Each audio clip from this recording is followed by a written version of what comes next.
Hi മക്കളെ, study വൈബിൻ്റെ പുതിയ ക്ലാസ്സിലേക്ക് സ്വാഗതം. നമ്മളിവിടെ ഇന്ന് നമ്മൾ പഠിക്കാൻ പോകുന്നത് ആറാമത്തെ chapter the crisis of democratic order, ജനാധിപത്യ സംവിധാനം പ്രതിസന്ധിയിൽ എന്നുള്ള ചാപ്റ്ററാണ്.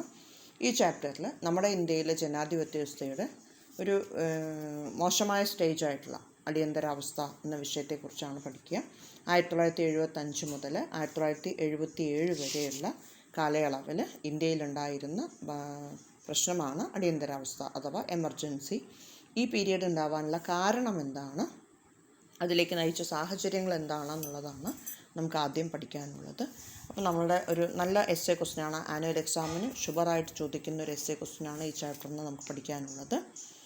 അപ്പോൾ അത് പഠിച്ചെടുക്കണമെങ്കിൽ നല്ല ശ്രദ്ധ വേണം, ക്ലാസ്സും ശ്രദ്ധ വേണം, നന്നായിട്ട് ബുക്ക് വായിച്ചിരിക്കണം. പിന്നെ അതിൻ്റെ ഒപ്പം തന്നെ നന്നായിട്ട് പഠിച്ചു പോവുക. ഒപ്പം ഇപ്പോഴുള്ള മോഡൽ എക്സാം നന്നായിട്ട് എഴുതുക. അതിൻ്റെ ഇടയിൽ നമ്മുടെ ക്ലാസ് ഒന്ന് കേൾക്കുക. ഓരോ ദിവസവും നിങ്ങൾ നമ്മളുടെ ഫ്രണ്ട്സിനെ കൂടുതലായിട്ട് ഇതിലേക്ക് കൊണ്ടുവരിക. നമ്മുടെ ക്ലാസ്സുകളെല്ലാം ലൈക്ക് ചെയ്യുക, ഷെയർ ചെയ്യുക, കമൻറ്റ് ചെയ്യുക, ഒപ്പം സബ്സ്ക്രൈബ് ചെയ്യുക. അപ്പോൾ നമുക്ക് തുടങ്ങാം. First one, background to emergency, അടിയന്തരാവസ്ഥയുടെ പശ്ചാത്തലം എന്നുള്ളതാണ്. എങ്ങനെയാണ് ഇന്ത്യയിൽ അടിയന്തരാവസ്ഥ വന്നത് എന്ന് ചോദിച്ചാൽ അതിൽ ഒന്നാമത്തെ പോയിന്റ് എന്ന് പറയുന്നത്, this period witnessed bitter party competition undergoing polarisation. The relationship between judiciary and government became tense and hit bitter. The Supreme Court found many initiatives to the government violating the Constitution. It is the causes of the emergency. Our economic contextual, the Congress 1971 elections had come out with the slogan Garibi Hadavo. Very little was done to remove poverty. The social and economic condition did not improve much after 71 to 72 period. The corruption became rampant in every sector, both in government and public life. Corruption was the order of the day, and political and popular protest. Students' unrest, which started in 1960s, became more pronounced. The Congress ruled states Gujarat and Bihar witnessed strong student agitations against inflation. It is the leadership of the Jayaprakash Narayanan, etcetera. അതുപോലെ തന്നെ നമുക്ക് ഇനി ഇതിൽ നിന്നുള്ള മറ്റൊരു causes എന്ന് പറയുന്നത് conflict വിത്ത് ജുഡീഷ്യറിയാണ്. Constitutional, അതായത് first of all there were 3 constitutional issues in setting. Can the parliament abridge fundamental rights? Can the parliament curtail the right to property through amendments? Can the parliament amend the constitution to give effect to the directive principles, etc.? Then last one, immediate cause of declaration emergency in Allahabad High Court ruling and the result of Gujarat election, formation of the United Front by the opposition parties and the revolt that followed, etc. അപ്പോൾ ഇത്രയും കാര്യങ്ങളൊക്കെ നമ്മൾ പഠിച്ചു വെച്ചിരിക്കണം. വലിയൊരു ക്വസ്റ്റ്യനാണ്. ഒപ്പം തന്നെ നമ്മൾ ശ്രദ്ധിക്കേണ്ട കാര്യം, ഇതെല്ലാം നിങ്ങൾ ഷോർട്ട് ക്വസ്റ്റ്യനായിട്ട് പഠിക്കുക. ഈ 2 മാർക്കിൻ്റെ ക്വസ്റ്റ്യൻസായിട്ട് എല്ലാ ഹെഡിങ്ങുകളും പഠിച്ചിരിക്കുക. കാരണങ്ങൾ ചോദിക്കുമ്പോൾ ഈ എല്ലാ ഷോർട്ട് ക്വസ്റ്റ്യനും കൂടെ ചേർത്ത് എഴുതിയാൽ നിങ്ങൾക്കുള്ള എസ്സേ ക്വസ്റ്റ്യനാണ്. ഇത്രയും പോയിന്റ് വരണം. അപ്പോൾ വലിയൊരു ക്വസ്റ്റ്യനാണ് പഠിക്കണമെന്ന് പറഞ്ഞാൽ പഠിക്കേണ്ട. നമുക്കിതെല്ലാം ഓരോ ഹെഡിങ്, നിങ്ങളുടെ ടെക്സ്റ്റ് ബുക്കിൽ ഇതെല്ലാം ഓരോ ഹെഡിങ് കൊടുത്തിട്ടുണ്ട്. ആ ഹെഡിങ്ങിൽ ഇത്തിരി വലുതെന്ന് തോന്നുന്നതെല്ലാം ഈ 2 മാർക്കിൻ്റെ ക്വസ്റ്റ്യനാണ് എന്ന് പറഞ്ഞ് പഠിക്കുക. അതായത് economic context of the why the economic context is causes to emergency. സാമ്പത്തിക പശ്ചാത്തലം എന്തുകൊണ്ട് അടിയന്തരാവസ്ഥയ്ക്കുള്ള കാരണമായി, അല്ലെങ്കിൽ ഇന്ത്യയിലെ രാഷ്ട്രീയ മാസ് സ്ട്രൈക്സ്, അതായത് രാഷ്ട്രീയ ബഹുജന പ്രക്ഷോഭങ്ങൾ എങ്ങനെയാണ് അടിയന്തരാവസ്ഥയിലേക്ക് നയിച്ചത്, അങ്ങനെ നിങ്ങൾ പഠിച്ചു പോകുക. എന്നിട്ട് പരീക്ഷയ്ക്ക് ഇതെല്ലാ റീസണും കൂടെ ഒരുമിച്ച് എഴുതിയാൽ മതി. ചില സമയത്ത് നിങ്ങൾക്ക് ഫിക്സഡ് ആയിട്ട് അവർ കോസസ് തരും. ആ കോസസുകൾ മാത്രം നിങ്ങൾ എക്സ്പ്ലെയിൻ ചെയ്ത് എഴുതിയാൽ മതി. അപ്പോൾ എന്തായാലും ഇത് ഷുവർ ക്വസ്റ്റ്യനാണ്, മസ്റ്റ് ക്വസ്റ്റ്യനാണ്, അത് പഠിച്ചു വയ്ക്കുക. ഇനി അടിയന്തരാവസ്ഥയുടെ പശ്ചാത്തലം എന്ന് പറയുന്നതിൽ കാരണങ്ങൾ എന്തൊക്കെയാണ്? ഒന്നാമത് നമുക്കറിയേണ്ടത്, ഇന്ദിരാഗാന്ധി പ്രധാനമന്ത്രിയായി അധികാരം ഏറ്റെടുത്തതോടുകൂടി രാഷ്ട്രീയമായിട്ട് ഇന്ത്യയിൽ ഒരുപാട് പ്രശ്നങ്ങൾ ഉണ്ടാവുന്നു. അതുപോലെ തന്നെ ജുഡീഷ്യറിയുമായിട്ട് പ്രശ്നങ്ങൾ വരുന്നുണ്ട്. ഇത് ഭരണഘടനയിലെ മാറ്റങ്ങൾ, നടപടിക്രമങ്ങൾ പലപ്പോഴും ഭരണഘടന ഭേദഗതി ചെയ്യുന്നതുമായി ബന്ധപ്പെട്ട കാര്യങ്ങളൊന്നും തന്നെ സുപ്രീം കോടതിയുമായിട്ട് യോജിച്ചു പോകുന്നില്ല എന്നുള്ള ഒരു തർക്കം അവിടെ ഉണ്ടാകുന്നു. അതുപോലെ തന്നെ പല കാര്യങ്ങളും വരുന്നുണ്ട്. അതിൽ ഫസ്റ്റ് വൺ നമുക്ക് നോക്കാം. സാമ്പത്തിക പശ്ചാത്തലം, എക്കണോമിക് കണ്ടെക്സ്റ്റ് എന്ന് പറയുന്നത്. അതായത് 1971 ഇന്ദിരാഗാന്ധി തെരഞ്ഞെടുപ്പിൽ മത്സരിക്കുന്ന സമയത്ത് ഗരീബി ഹഠാവോ, ദാരിദ്ര്യ നിർമ്മാർജ്ജനം എന്ന് പറഞ്ഞിട്ടാണ് തുടങ്ങിയത്. പക്ഷെ നമ്മുടെ രാജ്യത്തിൽ ആ ദാരിദ്ര്യം ഇല്ലാതാക്കാൻ ഇന്ദിരാഗാന്ധി 1971 മുതൽ 72 വരെയുള്ള കാലയളവിൽ ഒന്നും തന്നെ ചെയ്യാൻ പറ്റുന്നില്ല എന്നുള്ളതാണ്. അപ്പോൾ അതൊന്നും ചെയ്യാൻ പറ്റാതെ വന്നത് ഒരു വലിയ പ്രശ്നമായിട്ട് മാറി. ബംഗ്ലാദേശിലെ പ്രശ്നങ്ങളാണ്. 1971 ഇന്ത്യ ബംഗ്ലാദേശ് യുദ്ധം അവിടെ നടന്ന സമയത്ത് നമ്മുടെ 80 ലക്ഷത്തോളം വരുന്ന ആൾക്കാർ നമ്മളവിടെ എത്തിച്ചേർന്നു. അപ്പോൾ അവരുമായി യുദ്ധം ചെയ്യേണ്ടി വന്നതോടുകൂടി ഇന്ത്യക്ക് അമേരിക്ക നൽകിയിരുന്ന എല്ലാ സഹായവും, പടിഞ്ഞാറൻ പാകിസ്ഥാനെതിരെ നമ്മൾ യുദ്ധം ചെയ്തു എന്നുള്ള ഒരൊറ്റ കാരണം പറഞ്ഞുകൊണ്ട് അമേരിക്ക നമുക്ക് അതുവരെ നൽകിയ സഹായങ്ങളൊക്കെ നിർത്തലാക്കിയതോടുകൂടി നമ്മുടെ രാജ്യത്തിനകത്ത് ഓയിൽ പ്രൈസ് വളരെ കൂടി. അതായത് ഇന്ത്യക്കകത്ത് മാത്രമല്ല, ലോക വിപണിയിൽ പെട്രോളിൻ്റെ വില കൂടി. സ്വാഭാവികമായും നമ്മുടെ ചെലവുകൾ വർദ്ധിച്ചു വന്നു. വ്യാവസായിക മേഖല പുരോഗതിയിലേക്ക് പോയിക്കൊണ്ടിരുന്ന ഒരു കാലഘട്ടത്തിൽ ഈ പ്രശ്നം ഉണ്ടായതോടുകൂടി വ്യാവസായിക മേഖല പതുക്കെ തകർച്ചയിലേക്ക് നീങ്ങിക്കൊണ്ടിരുന്നു. അതുപോലെ തന്നെ ഗ്രാമങ്ങളിൽ തൊഴിലില്ലായ്മ, വ്യവസായ മേഖലയിൽ തകർന്നതോടുകൂടി തൊഴിലില്ലായ്മ, കാലാവസ്ഥ മോശമായതോടുകൂടി കൃഷിയിൽ പുരോഗതിയില്ലായ്മ, അതുപോലെ അങ്ങനെ എല്ലാ കാര്യങ്ങളും ഒരുമിച്ച് നമുക്ക് വന്നു. അപ്പോൾ സ്വാഭാവികമായും നമ്മുടെ രാജ്യത്തിലെ ഉൽപ്പാദന നിരക്ക് കുറയുകയും വിപണന മേഖലയിൽ സാമ്പത്തിക പ്രതിസന്ധികൾ അനുഭവപ്പെടുകയും ഒക്കെ ചെയ്തു. അപ്പോൾ എല്ലാ മേഖലയിലും തകർച്ചയുണ്ടായത് ജനങ്ങളുടെ ജീവിത നിലവാരത്തിൽ സാരമായി ബാധിച്ചു. ഇത് ഒരു പ്രതിഷേധം, അതായത് നമ്മുടെ എല്ലാ പ്രശ്നങ്ങളും പരിഹരിച്ചു തരാമെന്ന് പറഞ്ഞു വന്ന ഇന്ദിരാഗാന്ധിക്ക് ഈ പ്രശ്നങ്ങൾ പരിഹരിക്കാൻ പറ്റാത്തതുകൊണ്ട് ഇന്ദിരാഗാന്ധിയുടെ ഭരണം വളരെ മോശമാണ് എന്നൊരു കാഴ്ചപ്പാട് ജനങ്ങൾക്കിടയിൽ ഉണ്ടാക്കിയെടുക്കാൻ അത് കാരണമായിട്ട് മാറി. നെക്സ്റ്റ് വൺ നമ്മൾ നോക്കിയാൽ അഴിമതി. അതുപോലെ അതായത് വരുമാനം കുറയുകയും കാർഷിക മേഖലയിലും വ്യാവസായിക മേഖലയിലും ഉൽപ്പാദന മേഖലയിലും മൊത്തത്തിൽ വരുമാനം കുറഞ്ഞു വന്നത് രാജ്യത്തിലെ ജനങ്ങളുടെ ജീവിത നിലവാരം വളരെ മോശമാക്കിക്കൊണ്ടിരുന്നു. സ്വാഭാവികമായും എല്ലായിടത്തും അഴിമതികളുണ്ടായി. കൈക്കൂലികളൊക്കെ വാങ്ങാൻ തുടങ്ങിയ ഉദ്യോഗസ്ഥർ അത് ജനങ്ങൾക്ക് പ്രതിഷേധം വർദ്ധിപ്പിക്കുന്നതിന് വഴിതെളിയിച്ചു. ആ പ്രതിഷേധം അടിയന്തരാവസ്ഥയിലേക്ക് കൊണ്ടെത്തിക്കുകയും ചെയ്തു. നെക്സ്റ്റ് പോയിന്റ്, രാഷ്ട്രീയ ബഹുജന പ്രക്ഷോഭങ്ങൾ എന്ന് പറയാം. അതായത് നമ്മുടെ രാജ്യത്തിൽ മാസീവ് പൊളിറ്റിക്കൽ ആൻഡ് പോപ്പുലർ പ്രൊട്ടസ്റ്റാണ്. അതായത് ജനറൽ അറ്റ്മോസ്ഫിയർ, മൊത്തത്തിലുള്ള സാഹചര്യങ്ങൾ, അതായത് ഇന്ത്യയിലെ എല്ലാ തരത്തിലും സാമ്പത്തിക പ്രശ്നങ്ങളൊക്കെ അനുഭവപ്പെട്ട സാഹചര്യത്തിൽ പ്രതിഷേധ സമരങ്ങൾ എല്ലാ ഭാഗത്തും ഉണ്ടായി. അതിലേറ്റവും കൂടുതൽ പ്രധാനപ്പെട്ടതായിട്ടെന്ന് പറയാവുന്നത് പാർലമെൻ്ററി ജനാധിപത്യത്തിൽ വിശ്വസിക്കാത്ത മാർക്സിസ്റ്റ് ഗ്രൂപ്പുകളുടെ പ്രവർത്തനങ്ങളൊക്കെ ഈ സമയത്ത് ശക്തമായി എന്നുള്ളതാണ്.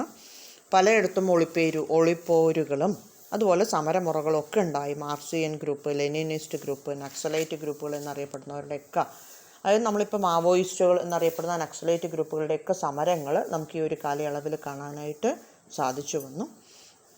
അതേപോലെ തന്നെ ഗുജറാത്തിലും ബീഹാറിലും നല്ലൊരു സാമ്പത്തിക പ്രതിസന്ധി അനുഭവപ്പെടുകയുണ്ടായി.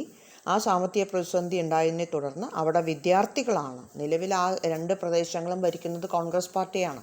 അപ്പോൾ കോൺഗ്രസ് പാർട്ടി ഭരിക്കുന്ന ആ ഗവൺമെൻറ്റിനെതിരെ അവിടുത്തെ വിദ്യാർത്ഥികൾ സമരങ്ങൾ ആരംഭിക്കുകയും ചെയ്തു. അങ്ങനെ 1974 ജനുവരിയിൽ ഗുജറാത്തിലെ വിദ്യാർത്ഥികൾ, അതായത് നമ്മുടെ നിത്യജീവിതത്തിനാവശ്യമായ ഭക്ഷ്യധാന്യങ്ങൾ, ഭക്ഷ്യ എണ്ണകൾ, മറ്റ് അവശ്യ വസ്തുക്കൾ, ഇതിൻ്റെയൊക്കെ വില ക്രമാതീതമായിട്ട് അവിടെ ഉൽപ്പാദനം കുറഞ്ഞതുകൊണ്ട് ഇന്ത്യയിൽ മൊത്തത്തിൽ അങ്ങനെ തന്നെയാണ്.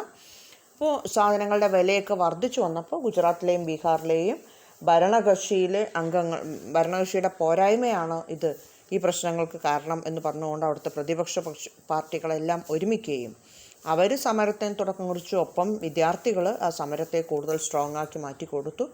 ആ സമയത്താണ് അവരാവശ്യപ്പെട്ടത്, നിലവിലുള്ള ഗവൺമെൻറ്റിന് രാജ്യത്തിൻ്റെ കാര്യങ്ങൾ നോക്കി നടത്താൻ പ്രാപ്തിയില്ലെങ്കിൽ ആ ഗവൺമെൻറ് അധികാരം രാജിവെച്ചുകൊണ്ട് ഇലക്ഷൻ നടത്താൻ തയ്യാറാവണം, പുതിയ ഗവൺമെൻറ്റിനെ തിരഞ്ഞെടുക്കാൻ തയ്യാറാവണം എന്നാവശ്യപ്പെട്ടുകൊണ്ട് പ്രതിപക്ഷ പാർട്ടികളും വിദ്യാർത്ഥികളും സമരം ആരംഭിച്ചു.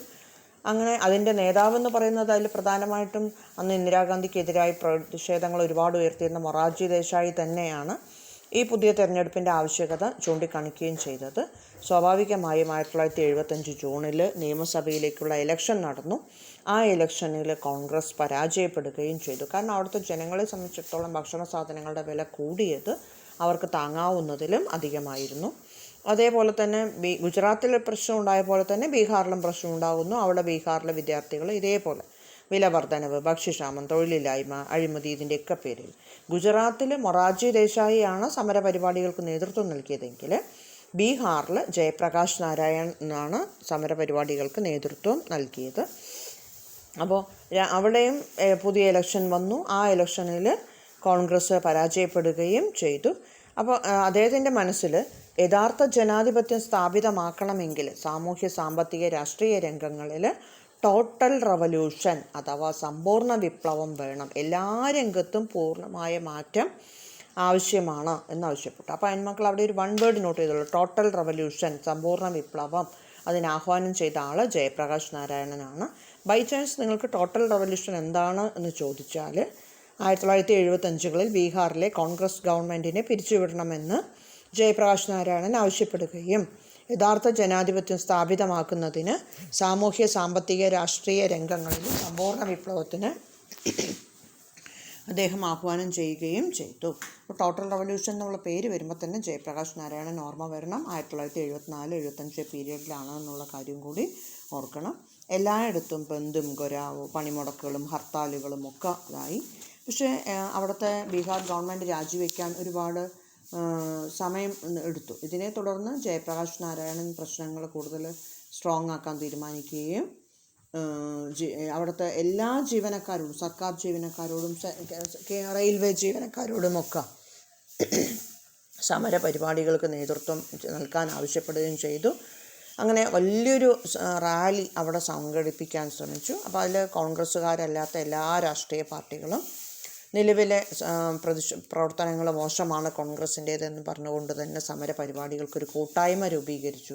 ഭാരതീയ ജനസംഘം, സംഘടനാ കോൺഗ്രസ്, ഭാരതീയ ലോക്ദൾ, സോഷ്യലിസ്റ്റ് പാർട്ടി ഇവരൊക്കെ ഈ പ്രതിഷേധ സമരങ്ങളിൽ പങ്കെടുക്കാൻ തയ്യാറാവുകയും ഇന്ദിരാഗാന്ധിക്കെതിരായിട്ട് ഇവർ ഒരു നല്ല ബഹുജന പ്രക്ഷോഭം സംഘടിപ്പിക്കാൻ തീരുമാനിക്കുകയും ചെയ്തു.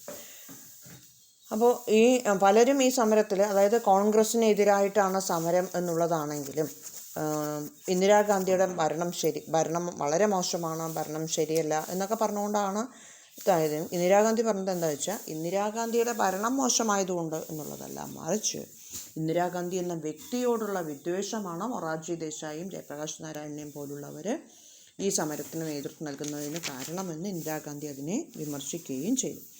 അപ്പോൾ ഗുജറാത്തിലെ സമരത്തിൽ മൊറാർജി ദേശായിയുടെ നേതൃത്വത്തിൽ പ്രതിഷേധ സമരം നടക്കുന്നു. അവിടെ ഇലക്ഷൻ നടക്കുന്നു. ആ ഇലക്ഷനിൽ കോൺഗ്രസ് പരാജയപ്പെടും. ഇതേ സാഹചര്യം ബീഹാറിൽ കൊണ്ടുവരാൻ ജയപ്രകാശ് നാരായണൻ ശ്രമിക്കുന്നുണ്ട്. വീണ്ടും അവിടെ ഭരണമാറ്റം ഉണ്ടാക്കണം, പുതിയ ഗവൺമെൻറ് വരണം, കോൺഗ്രസ് നിന്നാൽ ശരിയാവില്ല എന്നൊക്കെ പറഞ്ഞെന്നുണ്ടെങ്കിലും സാമ്പത്തികമായ ഭരണത്തിലും രാഷ്ട്രീയമായ ഭരണത്തിലും കോൺഗ്രസ് അവിടെ പരാജയപ്പെടുന്നുണ്ടെങ്കിലും, അതായത് ഭക്ഷ്യക്ഷാമം, തൊഴിലില്ലായ്മ, അഴിമതി, ഇതിനെതിരെ അവിടെ സമരപരിപാടികൾ നീങ്ങുന്നു. ഈ പ്രശ്നങ്ങൾക്കൊന്നും പരിഹാരം കാണാൻ നിലവിൽ ഇന്ദിരാഗാന്ധിക്ക് കഴിയാതെ പോവുകയും ചെയ്യുന്നുണ്ട്, അല്ലെങ്കിൽ അവിടെ ഭരിക്കുന്ന കോൺഗ്രസ് പാർട്ടിക്ക് കഴിയാതെ പോവുകയും ചെയ്യുന്നുണ്ട്. സാഹചര്യം മുതലെടുത്തുകൊണ്ട് ജയപ്രകാശ് നാരായണൻ ടോട്ടൽ റവല്യൂഷൻ അഥവാ സമ്പൂർണ്ണ വിപ്ലവത്തിന് തുടക്കം കുറിക്കുന്നു. റെയിൽവേ ജീവനക്കാരെ കൂടി ഉൾപ്പെടുത്തിക്കൊണ്ട് സമര പരിപാടികൾക്ക് നീങ്ങാൻ ജയപ്രകാശ് നാരായണൻ എല്ലാ സപ്പോർട്ടും ജനങ്ങൾക്ക് നൽകുന്ന സാഹചര്യത്തിലാണ് ഇന്ദിരാഗാന്ധി പറയുന്നത്, ഇത് വ്യക്തിവൈരാഗ്യമാണ്, അല്ലാതെ നിലവിലെ പ്രശ്നങ്ങൾ പരിഹരിക്കാൻ വേണ്ടിയുള്ളതല്ല. കാരണം സാഹചര്യങ്ങളെല്ലാം എല്ലാവർക്കും അറിയാവുന്നതാണ്. കാലാവസ്ഥ മോശമാണെന്നുള്ളതും, ഇന്ത്യക്ക് പാകിസ്ഥാനുമായിട്ട് യുദ്ധം ചെയ്യേണ്ടി വന്ന സാഹചര്യങ്ങളും, കയ്യിലുള്ള പൈസ മുഴുവൻ യുദ്ധാവശ്യങ്ങൾക്ക് പോയതുമൊക്കെ അറിഞ്ഞിട്ടും ഈ പ്രശ്നങ്ങളൊക്കെ ഉണ്ടാക്കുന്നുണ്ടെങ്കിൽ അത് ഇന്ദിരാഗാന്ധി എന്ന വ്യക്തിയോടുള്ള വിദ്വേഷമാണെന്ന് ഇന്ദിരാഗാന്ധി സൂചിപ്പിച്ചു. ദെൻ നമുക്ക് അടുത്ത് അറിയാവുന്നൊരു കാര്യം എന്താ വെച്ചാൽ, റെയിൽവേ പണിമുടക്ക് നടത്താൻ ജയപ്രകാശ് നാരായണൻ നേതൃത്വം നൽകിയെന്ന് പറഞ്ഞു. അപ്പോൾ അദ്ദേഹം ആഹ്വാനം ചെയ്ത ആ സമരത്തിൻ്റെ നേതാവെന്ന് പറയുന്ന ആൾ ജോർജ് ഫെർണാണ്ടസ് എന്ന് പറയുന്ന ആളാണ്.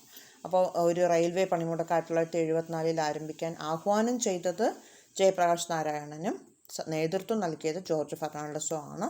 അതായത് അവരുടെ ആവശ്യങ്ങൾ ബോണസും അതുപോലെ സേവന വ്യവസ്ഥകളുമൊക്കെ വർദ്ധിപ്പിക്കണം എന്നാവശ്യപ്പെട്ടുകൊണ്ടാണ് അവർ സമരം ചെയ്തത്. ഇന്ത്യയിലെ ഏറ്റവും വലിയ പൊതുമേഖലാ സ്ഥാപനമായ റെയിൽവേ 1974 മെയ്യിൽ പണിമുടക്കൊക്കെ തുടങ്ങി. സ്വാഭാവികമായും അന്തരീക്ഷം വളരെ മോശമായൊരു സ്റ്റേജിൽ ഇന്ദിരാഗാന്ധി ചോദിച്ച ചോദ്യം, രാജ്യം എല്ലാ തരത്തിലും പ്രതിസന്ധിയിൽ നേരിട്ടുകൊണ്ടിരിക്കുന്ന ഈ കാലയളവിൽ ഇങ്ങനെ ഇന്ത്യ മുഴുവനായി ഒരു തൊഴിലാളികൾ പണിമുടക്കേണ്ട ആവശ്യമുണ്ടോ?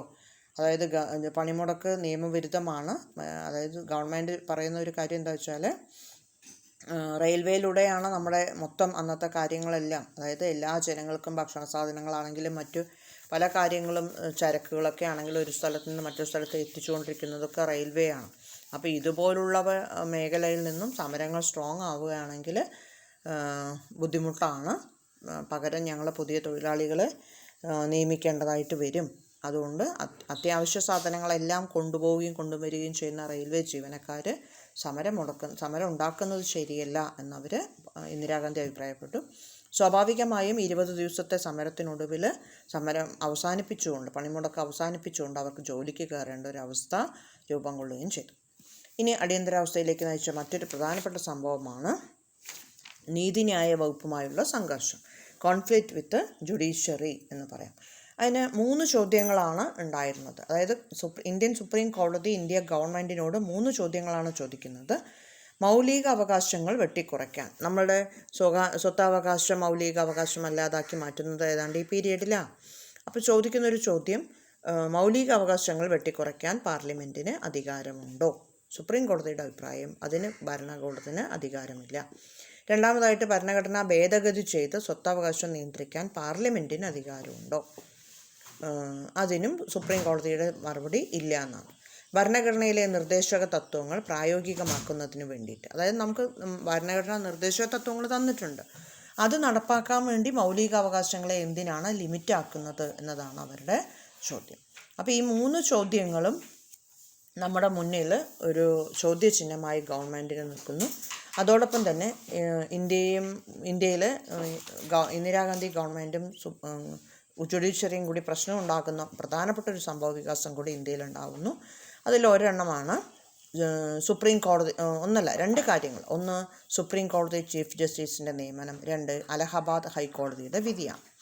അപ്പോൾ എന്താണ് ഈ സംഭവം? അതായത് ഇന്ത്യയിലെ അടിയന്തരാവസ്ഥയിലേക്ക് നയിച്ച പ്രധാനപ്പെട്ട ഒരു സംഭവ വികാസമാണ് സുപ്രീം കോടതി ചീഫ് ജസ്റ്റിസിൻ്റെ നിയമനം എന്ന് പറഞ്ഞു. എന്താണ് ആ നിയമനത്തിൻ്റെ പ്രത്യേകത ചോദിച്ചാൽ, 1973 കേശവാനന്ദ ഭാരതി കേസിൻ്റെ വിധി വന്ന ഉടനെ ഇന്ത്യൻ ചീഫ് ജസ്റ്റിസിൻ്റെ പദവി ഒഴിവ് വരികയും ചെയ്തു. അതായത് നിലവിൽ നമ്മുടെ നിയമം അനുസരിച്ച് സുപ്രീം കോടതിയിൽ ഒരു ചീഫ് ജസ്റ്റിസ് അതായത് രാജിവെക്കുകയോ അല്ലെങ്കിൽ റിട്ടയർഡ് ആവുകയോ ചെയ്യുന്നൊരു കാലയളവിൽ പുതിയൊരാളെ നമ്മൾ നിയമിക്കണം. അങ്ങനെ നിയമിക്കുകയാണെങ്കിൽ നിലവിൽ സീനിയറായ ജഡ്ജിയെയാണ് നമ്മൾ ചീഫ് ജസ്റ്റിസായിട്ട് നിയമിക്കുക. പക്ഷേ 1973 ഇന്ദിരാഗാന്ധി ഗവൺമെൻറ് നിലവിലെ 3 ജഡ്ജിമാരുടെ സീനിയോറിറ്റിയെ എടുത്തു കളഞ്ഞുകൊണ്ട് ജസ്റ്റിസ് A.N. റോയിയെ ചീഫ് ജസ്റ്റിസായി നിയമിച്ചു. ഈ നിയമനം വിവാദ വിഷയമായിട്ട് മാറി. അതായത് 3 പേരുടെ സീനിയോറിറ്റി വേണ്ട വെച്ചിട്ട് പുതിയൊരാളെ നിയമിക്കുന്നു എന്ന് പറയുമ്പോൾ അതൊരു ചോദ്യമായിട്ട് മാറുകയും ചെയ്തു. അപ്പോൾ സ്വാഭാവികമായിട്ടും ഇത് എന്തുകൊണ്ട് ഇങ്ങനെ ചെയ്യുന്നു എന്നതൊരു ക്വസ്റ്റ്യനായിട്ട് മാറും. രണ്ടാമതായിട്ട്, അലഹബാദ് ഹൈക്കോടതി വിധി, ഗുജറാത്ത് തെരഞ്ഞെടുപ്പ് ഫലം, പ്രതിപക്ഷ പാർട്ടികളുടെ രൂപീകരണം എന്നിവയെല്ലാം അടിയന്തരാവസ്ഥയിലേക്ക് നയിച്ചു. എന്താണ് അലഹബാദ് ഹൈക്കോടതി വിധിയുടെ പ്രത്യേകത എന്ന് ചോദിച്ചാൽ, 1975 ജൂൺ 12 അലഹബാദ് ഹൈക്കോടതിയിലെ ജഗ്മോഹൻ ലാൽ സിൻഹ ലോകസഭയിലേക്കുള്ള ഇന്ദിരാഗാന്ധിയുടെ തെരഞ്ഞെടുപ്പ് അസാധുവായി പ്രഖ്യാപിച്ചു. അതായത് 1971 നടന്ന തെരഞ്ഞെടുപ്പിൽ ഇന്ദിരാഗാന്ധിയുടെ വിജയം അസാധുവായിട്ട് പ്രഖ്യാപിക്കുകയാണ്. അതിൻ്റെ കാരണം എന്താണെന്ന് വെച്ചാൽ, 1971 ഇന്ദിരാഗാന്ധിക്കെതിരെ മത്സരിച്ച നേതാവാണ് രാജ് നാരായൺ എന്ന് പറയുന്ന ആൾ. അപ്പോൾ ഈ രാജ് നാരായൺ ചെയ്ത ഒരു കാര്യം എന്താണെന്ന് വെച്ചാൽ, ഇന്ദിരാഗാന്ധി ഈ തെരഞ്ഞെടുപ്പിൻ്റെ പ്രചരണ പരിപാടിക്ക് സർക്കാർ ജീവനക്കാരുടെ സേവനം ഉപയോഗപ്പെടുത്തി എന്നതാണ് പരാതിയായിട്ട് പറഞ്ഞത്. അതായത് നമ്മളുടെ വ്യവസ്ഥ ഇതാണ്, ഇലക്ഷൻ മത്സരിക്കുന്ന ഒരു ആൾ സർക്കാർ ജീവനക്കാരെയോ സർക്കാർ വാഹനങ്ങളെയോ ഉപയോഗിക്കാൻ പാടില്ല എന്നാണ് വ്യവസ്ഥ. പക്ഷേ ഇന്ദിരാഗാന്ധി ഇത് മറികടന്നുകൊണ്ട് പ്രചരണത്തിന് സർക്കാർ ജീവനക്കാരുടെ സേവനം ഉപയോഗിച്ചിരിക്കുന്നു. അതുകൊണ്ട് തന്നെ ഈ തെരഞ്ഞെടുപ്പ് അസാധുവാക്കണമെന്നാണ് രാജ്നാരായണൻ്റെ വാദം. അങ്ങനെ പരാതി സമർപ്പിച്ച് 6 മാസത്തിനകം പരാതി സമർപ്പിക്കുകയും ചെയ്തു. അപ്പോൾ ഈ പരാതി എന്ത് ചെയ്യണം, കഴിയുന്നതും ഇന്ദിരാഗാന്ധിക്കെതിരായിട്ട് ഈ വിധി വരികയാണ്. രാജനാരായണൻ സമർപ്പിച്ച ഈ വിധി അനുസരിച്ച് ഇന്ദിരാഗാന്ധിയുടെ തെരഞ്ഞെടുപ്പ് അസാധുവായി പ്രഖ്യാപിച്ചിരിക്കുന്നുവെന്നും അടുത്ത 6 വർഷത്തേക്ക് ഇന്ദിരാഗാന്ധിക്ക് തെരഞ്ഞെടുപ്പിൽ മത്സരിക്കാൻ പറ്റില്ല എന്നും വ്യവസ്ഥ ചെയ്തു. അപ്പോൾ 6 മാസത്തിനകം നമുക്ക് വീണ്ടും ഇലക്ഷനിൽ മത്സരിച്ചില്ല എങ്കിൽ ഇന്ദിരാഗാന്ധിക്ക് പ്രധാനമന്ത്രി സ്ഥാനത്ത് തുടരാൻ പറ്റില്ല. 6 വർഷത്തേക്ക് തെരഞ്ഞെടുപ്പ് വിലക്കിയെങ്കിൽ സ്വാഭാവികമായിട്ടും ഇന്ദിരാഗാന്ധിക്ക് എന്ത് ചെയ്യാനേ പറ്റില്ല, ഒരു 2 ഇലക്ഷനിലെങ്കിലും ചുരുങ്ങിയത് പങ്കെടുക്കാനായിട്ട് പറ്റാതെ വരും. അപ്പോൾ അലഹബാദ് കോടതിയിലുള്ള ഈ വിധി, അതായത് അടുത്ത ഇന്ദിരാഗാന്ധിയുടെ തെരഞ്ഞെടുപ്പ്, ഇപ്പോഴുള്ള ഇന്ദിരാഗാന്ധിയുടെ യോഗ്യത അസാധുവായി പ്രഖ്യാപിക്കുകയും 6 വർഷത്തേക്ക് വിലക്കുകയും ചെയ്ത ഈ വിധിക്കെതിരെ ഇന്ദിരാഗാന്ധി സുപ്രീം കോടതിയിൽ കേസ് ഫയൽ ചെയ്തു. അപ്പോൾ സുപ്രീം കോടതി ഒരു സ്റ്റേ ഓർഡർ കൊണ്ടുവരികയും ചെയ്തു. പക്ഷേ ഈ സ്റ്റേ ഓർഡർ കുറച്ച് കാലത്തേക്ക് മാത്രമേ ഉള്ളൂ, ഈ അലഹബാദ് കോടതി വിധിയുടെ സ്റ്റേ. അതേസമയം ഇന്ദിരാഗാന്ധി സഭാ നടപടികളിൽ പങ്കെടുക്കുന്നതും വോട്ട് ചെയ്യുന്നതും വിലക്കുകയും ചെയ്തു. അപ്പോൾ സ്വാഭാവികമായിട്ടും ഇന്ദിരാഗാന്ധി ഈ തെരഞ്ഞെടുപ്പിൽ പരാജയപ്പെട്ടു, കോൺഗ്രസിൻ്റെ തെരഞ്ഞെടുപ്പിൽ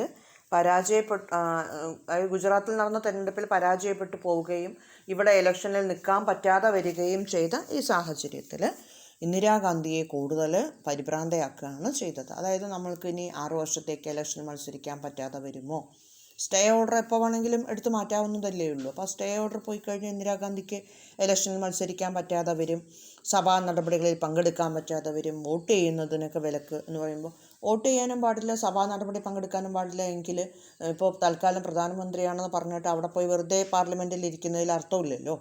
അപ്പോൾ സ്വാഭാവികമായിട്ടും ഇതൊക്കെ ഒരു പക പോലെ ഇന്ദിരാഗാന്ധിയുടെ മനസ്സിൽ ചെയ്തു എന്നാണ്. അതായത് ഇന്ദിരാഗാന്ധി സ്വാഭാവികം ടെൻഷനായി മാറി എന്നുള്ളതാണ്. അപ്പോൾ അതിനെ പ്രതിപക്ഷക്കാർ പറയുന്നത് ഇന്ദിരാഗാന്ധി ഭയന്നുപോയി എന്നുള്ളതാണ് സത്യം. അങ്ങനെ എന്തായാലും പ്രതിപക്ഷ പാർട്ടികൾ ഈ സാഹചര്യം മുതലെടുത്തുകൊണ്ട് ഒറ്റയ്ക്ക് നിന്നിരുന്ന എല്ലാ പ്രതിപക്ഷ പാർട്ടികളും ഒന്നിച്ചു നിൽക്കാൻ തീരുമാനിക്കുകയും അവരെല്ലാവരും ഇന്ദിരാഗാന്ധിയുടെ രാജിക്ക് വേണ്ടിയിട്ട് മുറവിളി കൂട്ടുകയും ചെയ്തു. അങ്ങനെ 1975 ജൂൺ 25 മറക്കരുത്, 1975 ജൂൺ 25 ഈ പ്രതിപക്ഷ പാർട്ടിക്കാരെല്ലാവരും ചേർന്ന് ഒരു വമ്പിച്ച പ്രകടനം രാംലീല മൈതാനത്ത്, ഡൽഹിയിലുള്ള രാംലീല മൈതാനത്ത് ഒരു വലിയ പ്രകടനം നടത്താനായിട്ട് തീരുമാനിച്ചു. അങ്ങനെ ജയപ്രകാശ് നാരായണൻ്റെ നേതൃത്വത്തിൽ ആഹ്വാനം ചെയ്ത ഈ സമരത്തിൽ, അതായത് അവർ പറഞ്ഞത് ഇങ്ങനെയാണ്: നിയമവിരുദ്ധവും അധാർമികവുമായ കൽപ്പനകൾ അനുസരിക്കുന്നതിന് അദ്ദേഹം പോലീസുകാരോട്, പട്ടാളത്തോടും സർക്കാർ ജീവനക്കാരോടും പറയുന്നത് ഈ കൽപ്പനകൾ നിയമവിരുദ്ധമാണ്, അധാർമികമാണ് ഇന്ദിരാഗാന്ധി കൊണ്ടുവരുന്നത്, അതൊന്നും നിങ്ങൾ അനുസരിക്കരുത് എന്ന് പറഞ്ഞുകൊണ്ട് സമര പരിപാടികൾക്ക് ഇറങ്ങിത്തിരിക്കാൻ, ഇന്ദിരാഗാന്ധിക്കെതിരായ പ്രതിഷേധങ്ങൾ പ്രകടിപ്പിക്കാൻ ജയപ്രകാശ് നാരായണൻ എല്ലാ സർക്കാർ ജീവനക്കാരോടും ആവശ്യപ്പെടുകയും ചെയ്തു. അപ്പോൾ ഇന്ത്യയിലെ എല്ലാവരും ഈ സമരത്തിൽ പങ്കെടുക്കുകയാണെങ്കിൽ ഭരണം മൊത്തം നഷ്ടപ്പെട്ടു പോകും എന്ന് മനസ്സിലാക്കിയ ഇന്ദിരാഗാന്ധി 1975 ജൂൺ 25 അടിയന്തരാവസ്ഥ പ്രഖ്യാപിച്ചുകൊണ്ട് നടപടികൾ സ്വീകരിക്കാൻ തയ്യാറായി. അങ്ങനെ ആർട്ടിക്കിൾ 352 അനുസരിച്ച്, മറക്കരുത്, ഭരണഘടനയിലെ ആർട്ടിക്കിൾ 352 അനുസരിച്ച് ഇന്ത്യയിൽ അടിയന്തരാവസ്ഥ പ്രഖ്യാപിക്കാൻ ഇന്ദിരാഗാന്ധി നിർബന്ധിതയായി. അങ്ങനെ അത് ശരിക്കും പറഞ്ഞാൽ നമുക്ക് ബാഹ്യമായ ഭീഷണിയോ അതുപോലെ രാജ്യത്തിനകത്ത് എന്തെങ്കിലും ആഭ്യന്തര പ്രശ്നങ്ങളോ ഒക്കെ ഉണ്ടെങ്കിൽ ഇന്ദിരാഗാന്ധിക്ക് ആർട്ടിക്കിൾ 352 അനുസരിച്ച് രാജ്യത്തിൽ എന്ത് പ്രഖ്യാപിക്കാൻ പറ്റും? ഇന്ദിരാഗാന്ധിക്ക് നിർദ്ദേശിക്കാൻ പറ്റും, പ്രസിഡന്റിന് അടിയന്തരാവസ്ഥ പ്രഖ്യാപിക്കാൻ പറ്റുന്ന വ്യവസ്ഥയാണ് ആർട്ടിക്കിൾ 352 എന്ന് പറയുന്നത്. അപ്പോൾ അടിയന്തരാവസ്ഥ പ്രഖ്യാപനം സാധിക്കുന്ന രീതിയിലൊരു പ്രശ്നം ഉണ്ടായി എന്ന് വിലയിരുത്തിക്കൊണ്ട് ഇന്ദിരാഗാന്ധി സ്വാഭാവികമായും രാജ്യത്ത് ആഭ്യന്തര കലാപങ്ങളുണ്ട്, അതുകൊണ്ട് അടിയന്തരാവസ്ഥ പ്രഖ്യാപിക്കണമെന്ന് പ്രസിഡന്റിനോട് ആവശ്യപ്പെടുകയും ചെയ്തു. 1975 ജൂൺ 25 അന്നത്തെ ഇന്ത്യയുടെ രാഷ്ട്രപതിയായിരുന്ന ഫക്രുദ്ദീൻ അഹമ്മദിനോട് അടിയന്തര അവസ്ഥ പ്രഖ്യാപിക്കാൻ ആവശ്യപ്പെട്ടു. അപ്പോൾ ഓർത്തു വെച്ചോളൂ, ഇന്ത്യയിൽ അടിയന്തരാവസ്ഥ പ്രഖ്യാപിക്കുന്നത് ആർട്ടിക്കിൾ 352 അനുസരിച്ചാണ്. 1975 ജൂൺ 25 അടിയന്തരാവസ്ഥ പ്രഖ്യാപിക്കുന്നത്. അന്ന് ഇന്ത്യയുടെ രാഷ്ട്രപതിയായിരുന്നത് അല്ലെങ്കിൽ പ്രസിഡൻ്റായിരുന്നത് ഫക്രുദ്ദീൻ അഹമ്മദാണ്. അപ്പോൾ അർദ്ധരാത്രി ആ രാത്രി, അതായത് 1975 ജൂൺ 25 രാത്രി അടിയന്തരാവസ്ഥ പ്രഖ്യാപിക്കുന്നു. അർദ്ധരാത്രി കഴിഞ്ഞതോടുകൂടി പത്ര ഓഫീസുകളിലേക്കുള്ള എല്ലാ വൈദ്യുതിയും വിച്ഛേദിക്കുകയും നേരം വെളുക്കുന്നതിന് മുൻപായി തന്നെ പ്രതിപക്ഷ നേതാക്കളെ, അതായത് അടിയന്തരാവസ്ഥ പ്രഖ്യാപിക്കാനായിട്ട് ആരൊക്കെ കാരണമായി എന്ന് വെച്ചാൽ അടിയന്തരാവസ്ഥ പ്രഖ്യാപിക്കുന്നതെന്നല്ല, അതിലേക്ക് ഇന്ദിരാഗാന്ധിയെ നയിച്ച സാഹചര്യം എന്ന് പറയുന്നത് ഡൽഹിയിലെ രാംലീല മൈതാനത്തിൽ നടക്കുന്ന പ്രതിഷേധ മാർച്ചാണ്. അപ്പോൾ ആ മാർച്ചിലേക്ക് ഉത്തരവ് നൽകുന്ന, നിർദ്ദേശങ്ങൾ നൽകുന്ന എല്ലാ പ്രതിപക്ഷ നേതാക്കന്മാരെയും പ്രവർത്തകരെയും പുലർച്ചെ തന്നെ അറസ്റ്റ് ചെയ്യുകയും അതായത് ശരിക്കും ജൂൺ 26 രാവിലെ ആകുമ്പോഴേക്കും എല്ലാ നേതാക്കന്മാരെയും ജയിലിലാക്കാൻ ഇന്ദിരാഗാന്ധിയുടെ ഗവൺമെൻറ്റിന് സാധിച്ചു. എല്ലാം കഴിഞ്ഞ് ജൂൺ 26 രാവിലെ 6 മണിക്ക് പ്രത്യേക മന്ത്രിസഭാ യോഗം വിളിച്ചു കൂട്ടുകയും ആ രാജ്യം അടിയന്തരാവസ്ഥയിലാണെന്ന് പ്രഖ്യാപിക്കുകയും ചെയ്തു. ഇതാണ് നമ്മുടെ ഇന്ത്യയിലെ 1975 നടന്ന അടിയന്തരാവസ്ഥ കാലയളവ്. ഇപ്പോൾ ഒരു വലിയ എസ്സേ ക്വസ്റ്റ്യനാണ്. നിങ്ങളുടെ ടെക്സ്റ്റിലെ ഓരോ ഹെഡിങ്ങുകളും ഓരോ ക്വസ്റ്റ്യനായിട്ട് പഠിച്ചെടുത്താൽ മതി. പരീക്ഷയ്ക്ക് ഇതെല്ലാം ഒരുമിച്ച് വേണം എഴുതിയെടുക്കാനായിട്ട്. ചിലപ്പോൾ ഇതിലെ കാരണങ്ങൾ ചോദിക്കും, ചിലപ്പോൾ അതിൽ പ്രധാനപ്പെട്ട 3-4 പോയിന്റുകൾ മാത്രം ചോദിക്കും. അതായത് ഗുജറാത്ത് സംഘർഷങ്ങൾ, അലഹബാദ് ഹൈക്കോടതി വിധി, സുപ്രീം കോടതിയുമായുള്ള തർക്കം, ഇങ്ങനെയുള്ള കാര്യങ്ങൾ മാത്രം ചോദിക്കും. എന്തായാലും ഇതൊരു ടോപ്പ് ക്വസ്റ്റ്യനാണ്, പഠിച്ചു വയ്ക്കുക. ബാക്കി ഇതിൻ്റെ കോൺസിക്വൻസ്, പ്രത്യാഘാതങ്ങൾ എന്താണെന്നൊരു ക്വസ്റ്റ്യൻ കൂടി ഇതിനകത്ത് വരുന്നുണ്ട്. അത് നമുക്ക് അടുത്ത ക്ലാസ്സിൽ പഠിക്കാം. അപ്പോൾ ഈ ക്ലാസ്സുകൾ നന്നായിട്ട് 2-3 തവണ കേട്ട് കാര്യങ്ങളൊക്കെ മനസ്സിലാക്കുക. ഉറപ്പായിട്ടും നമുക്ക് അടുത്ത ക്ലാസ്സുമായിട്ട് അടുത്ത ദിവസം കാണാം. ക്ലാസ്സുകൾ ഷെയർ ചെയ്യുക, ലൈക്ക് ചെയ്യുക, കമൻറ്റ് ചെയ്യുക, സബ്സ്ക്രൈബ് ചെയ്യുക. നിങ്ങളുടെ പരീക്ഷയ്ക്ക് നന്നായിട്ട് നിങ്ങൾ പ്രിപ്പയർഡ് ആവുക, നന്നായിട്ട് പഠിച്ചെടുക്കുക. അതുപോലെ തന്നെ എന്തെങ്കിലും സംശയങ്ങളുണ്ടെങ്കിൽ ഇതിൻ്റെ താഴെ കമൻറ്റ് ബോക്സിലിടുക. നിങ്ങളുടെ സംശയങ്ങളെല്ലാം തന്നെ നമുക്ക് പരിഹരിച്ചു തരാൻ പറ്റുന്നതായിരിക്കും. ഓക്കെ, അപ്പോൾ ഓൾ ദ ബെസ്റ്റ് എല്ലാവർക്കും.